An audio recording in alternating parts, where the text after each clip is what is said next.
Canada, obviously, like many other countries, maybe all other countries around the world, is trying to assess the impact of new technology and the new business models that come with it on privacy.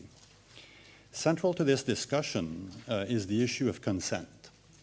How can individuals exercise greater control over their personal information in a world in which data flows have become so complex and involve so many players that it requires a Cambridge law degree to make sense of what's going on?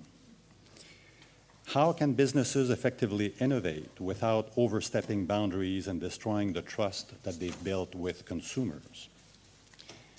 Consent has always been considered a foundational element of PIPEDA, which is Canada's federal private sector privacy law.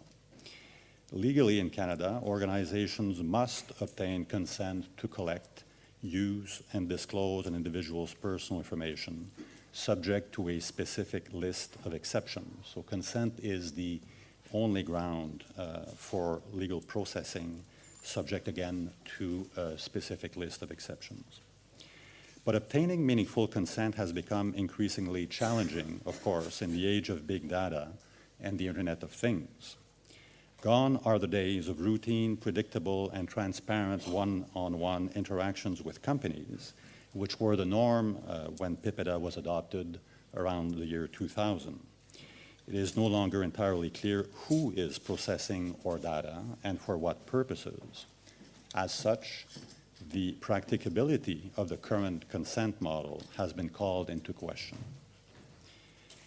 This became very clear during a priority-setting exercise that we undertook at my office last year that involved extensive consultations with privacy stakeholders, businesses, as well as the general public. Many participants spoke of the need to enhance the consent model in order to make it more meaningful. Others told us that the existing consent model is just not practicable in certain circumstances. All, though, agreed that the consent model is under challenge and its review should be a priority for my office. We therefore identified the economics of privacy, of personal information rather, among our four strategic privacy priorities, and we committed under that priority to examining potential changes to the consent model as a priority. We released a discussion paper in May of this year in which we consider what other countries are doing and what solutions may be possible for Canada, and we're now embarking on the consultation phase of this project.